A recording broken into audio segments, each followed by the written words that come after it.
Something has changed within me. Something is not the same. I'm through with playing by the rules of someone else's game. Oh, good morning, my lovelies. Darlings, gather close. Your favorite wicked witch has slipped off the roof. Yes, ma'am, she has, and into your headphones. Oh, welcome to the Elphaba Complex, where being misunderstood is a superpower, where being dramatic is a sport, and being too much, well, darling, that's the floor model. And wait until you see the upgrades. Then you slide. I'm making this from the middle of my own storm, to be honest. Not after I've cleaned up the wreckage, not once I've rehearsed the lines. You're hearing me mid transformation, mid flight, mid spell. Then, so fasten your seatbelts, strap on your broom, adjust your lashes. We're rising this morning. You're not alone, my little munchkins of misunderstood magnificent. Every episode, my podcasts, in some way, shape, or form, will rewrite the spell book of being different. Together we'll fly so high, even Kansas will need binoculars. You know? Stay wicked. Stay. Stay wonderful. And for the love of Oz, rise. You know, when I was 4 years old, I saw a witch die on television. It was one of those yearly programs of the 1939 movie, and it felt like a warning. Green woman, pointy hat, melted. Everybody cheered. And some tiny, uninvited part of my poor little brain whispered, "Now, careful, darling. That's you." Um, this podcast is about what happens when you grow up realizing that the monster on the screen is just you yourself in really bad lighting. Okay, darling witches, weirdos, and beautiful disasters of the universe. Again, welcome to the Elphaba Complex. I'm your host, your friendly neighborhood problem, your emotionally overqualified broomstick enthusiast, and we are here to talk about what it means to be othered and then decide unapologetically to fly. By the way, this poster, of course, is an original part of my collection that I have of Wizard of Oz memorabilia, and I believe that one's from Japan. Um, this is not a self-help podcast. This is a self-hex podcast. You are not here to fix yourself. You are here to become gloriously, inconveniently, uniquely you. So slip into something green or pink, preferably green, and dangerous. Adjust your lashes and hold on to your broom. Let's get wicked. What is the Elphaba Complex? Let's start with the basics, my little poppies. What the hell is it anyway? It's that feeling when you get when you A, walk into a room and immediately know you're too much for it. You're the one who feels everything a little louder, a little deeper, a little more embarrassingly sincerely. You keep getting cast to the problem because people are too lazy or too scared or to admit the real issue is the script. The Elphaba Complex is what happens when the world hands you the role of the villain, and instead of shrinking, you say, "Fine, be that way, but I'm going to be the hottest, smartest, most goddamn emotionally devastating villain you have ever seen. Me.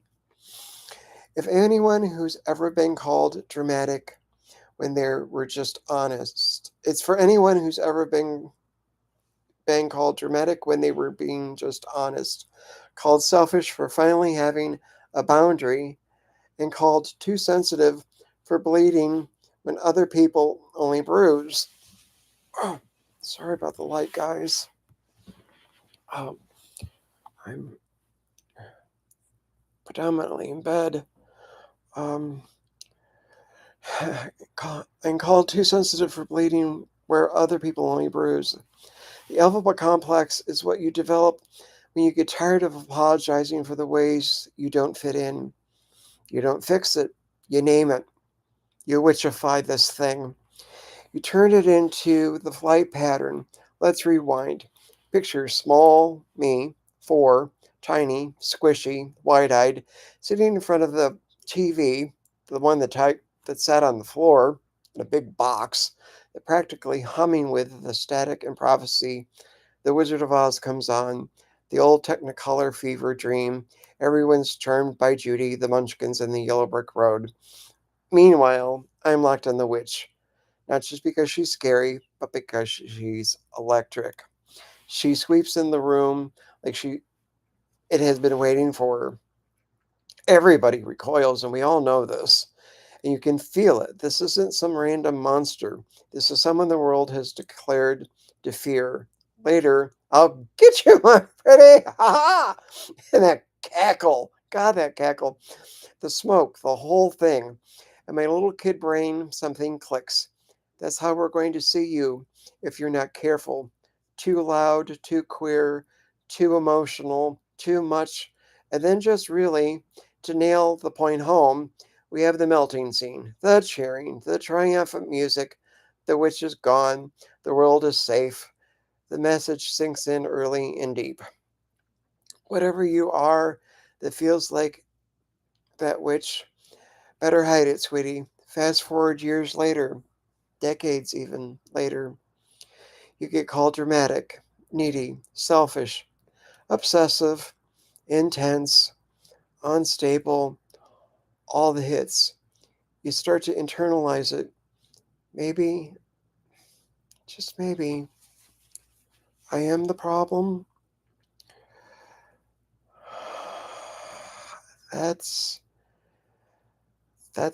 yeah, that one's the tough one. Maybe my feelings are too big, and maybe I am the storm. I've been there. And then one day, you realize you were never the problem. So you were just in the wrong genre for the wrong room. You weren't a character in their nice little tidy sitcom. You were just a full-scale tragic musical with a 16-piece orchestra and a frickin' fog machine, for God's sake. That's when the Elphaba Complex starts whispering, what if you stopped trying so hard to prove yourself that you're not wicked, and start asking yourself why you're so desperate to see you that way? Let's talk what I'm calling witchification. How someone like you gets turned into someone like her.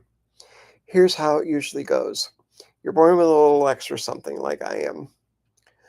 Extra sensitivity, extra intuition, extra flair. You'll walk into a room and the atmosphere shifts half an inch. At first, it's cute. You're so imaginative. You're so expressive. You feel everything so deeply. Then you grow up, and suddenly, Shabbat Shablam, the whole expressive becomes tone it down now.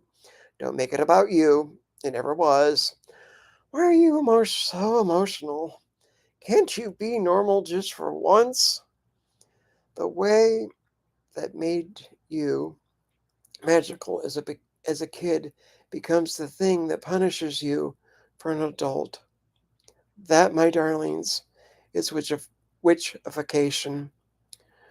When your divergence stops being charming and starts being threatening. And if you're queer, trans, neurodivergent, chronically ill like I am, mentally ill, or any other kind of other, the process is sped up, industrialized, and bathed in fluorescent light. You say, I am the pain. They say, girl, you're exaggerating. You say, I'm lonely. They say, you're too picky. You say, this hurts me. They say, you're too sensitive. Congratulations and mazel tov. You've been successfully enrolled in the Witch Academy against your will. But here's the wicked little twist. I want this podcast to hammer home into your gorgeous little brains. Being turned into the witch doesn't mean you're wrong. It means that you find your existence. It's it means that they find your existence inconvenient. They can't control you. They can't contain you. They can't predict how you'll feel or what you'll say. So they do the oldest trick in the book. They villainize the one they fear. Oh boy, do they. And eventually, if you're not careful, my darlings, you internalize that script. You start thinking like I did. Maybe I'm the villain. Maybe everything is my fault, and that was my big thing that I said. That's the Elphaba Complex. A lifetime of being told you're the storm when all you ever wanted to be was the rain. So here's the question that probably brought you here. How do you get off the ground? How do you stop living in a cautionary tale and start living like the main character of every expensive, emotionally lavish musical you've ever seen in your life? I'm not going to tell you to go love yourself more. I'm not a Pinterest board, honey, with a ring light. What I'm going to do, hopefully, on this podcast is help you name the ways you've been othered. See the pattern instead of just the pain. Take back the narrative with a little flair and a lot of profanity. Flying started when I did three things. One, I stopped arguing with the casting. Fine. You think I'm a witch? Then I'm a witch. But on my terms. Not as the scapegoat, and not as the one who understands the script better than anyone else on stage, but as someone who understands the script better than anyone else on stage. 2. I stopped shrinking my art to fit other people's comfort. My writing got queerer. My worlds got bigger. The costumes got gayer. The emotions got louder. And once I stopped editing myself to be more palatable, my work stopped limping and started leaping. I started treating my sensitivity three. I started treating my sensitivity as data, not a defect. If something hurts me, it's information. If my body says no, that's my boundary.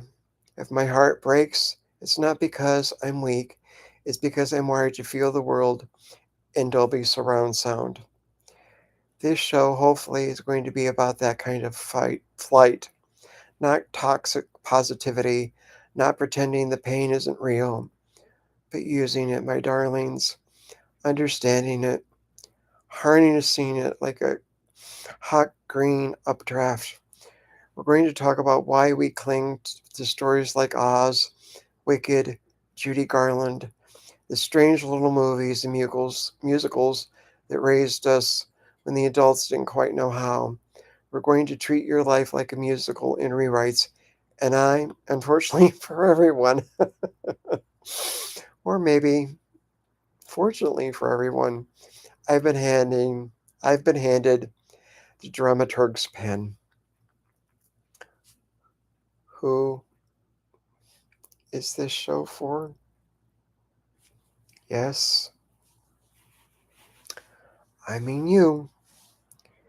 This podcast is for you if you've ever cried at a movie and then apologized for it. You were called too intense, and a text right after someone consumed your emotional labor, like all an all-you-can-eat buffet. If you've ever had a friendship or relationship implode, immediately thought, "What did I wrong? What did I do wrong?" Even though deep down, you know the answer is, "I existed honestly and sacred." You never ever looked at a character, you've, or if you, I'm sorry, if you've ever looked at a character like the crazy ex, the drama queen, and felt that dangerous flash of recognition, that's me. If any of that is you, I want you here on this roof in the storm with me. We're going to pick some of the pieces apart of this wicked little puzzle: a myth, a movie, a character, a messy life situation, a raw feeling that's still smoking from impact. And we're going to do it to put it under the green tinted spotlight and ask, how does this help us to fly? Not escape, not numb out, not pretend, as in learn to live in a way that actually fits the size of our heart, your hurt, and your hilariously dramatic energy that I know you have. So, here's what I love to do, my fellow witches and weirdlings. And something in this made your chest ache just a little. If you felt that flicker of, oh crap, that's me, stay with me. These talks with another beautiful disaster who's been cast as the villain in someone else's story.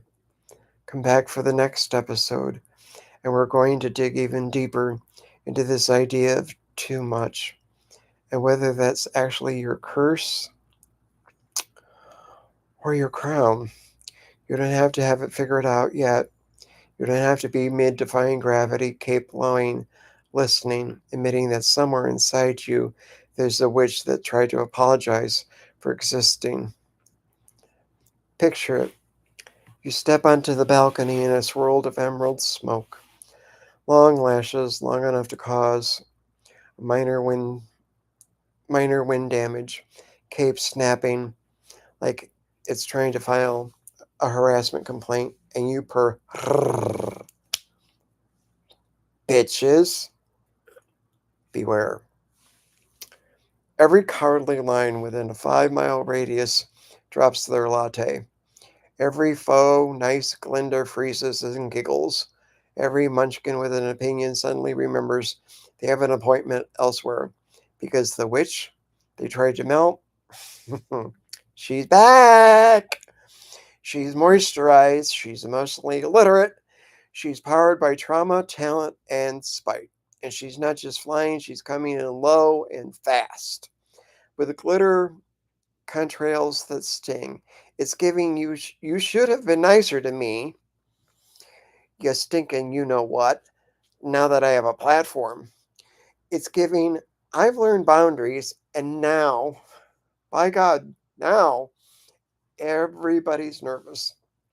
It's giving high camp vengeance with a musical underscore that is so very expansive, and a very expansive spotlight, sorry. Let those bitches beware. The witch, this witch, you as a witch have wings now. Miss Thing, Henny, we are done playing small. We're done. That line just didn't hit, sweetheart. It's threaded into your heart, into your soul. 6-inch stilettos slapped your past right across the face with a satin glove, and purred, because that sentence, that declaration, that Wicked, delicious little truth. It's the moment the victim stops whispering and the witch starts narrating. It is camp vengeance in its highest form. Yes, but it's also reclamation. It is justice wrapped in rhinestones. It is the emotional glow up of the century. And the reason it hit you so hard, like it did me, is because it is not a joke. It is your autobiography as well as it is mine. You've spent years handing out grace like Halloween candy, apologizing for being sensitive and for forgiving people who treated your heart like a coat rack, softening your edges so no one would miscast you or misunderstand you or misuse you ever again, all while your talent simmered beneath the surface like a potion waiting for ignition. Now, those people that dismissed you and I, ignored you and I, took advantage of our softness, rolled their eyes at our emotions, and scoffed at our dreams. They had their chance to fly. Or no, they had their chance. I'm sorry about that. They had their chance to be on the right side of your legend. And I'm going to say that again. They had the right. No. Yeah. They had the right, the chance, and the opportunity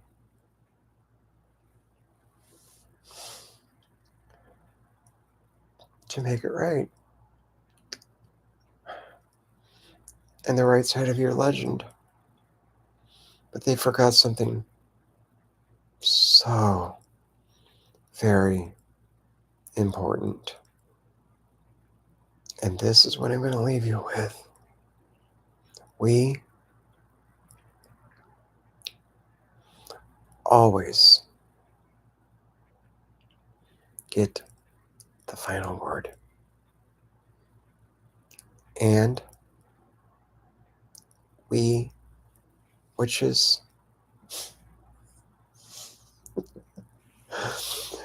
we get the better lighting. Oh, thank you so much.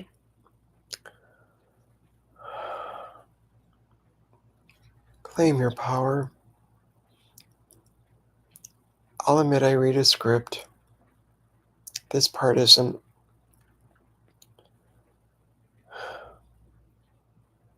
This is from the heart. I didn't realize it was Elphaba until maybe yesterday, day before. From the first movie, um, I associated with Glinda. I still do to a degree. I think she's just as hurt as Elphaba is. I think this movie, this second one, at this time, is such perfect timing. The message, so very relevant. Again, I want to thank you. This was the start of the Elphaba Complex. I love you. Now, for me and you, go be wicked, my darlings.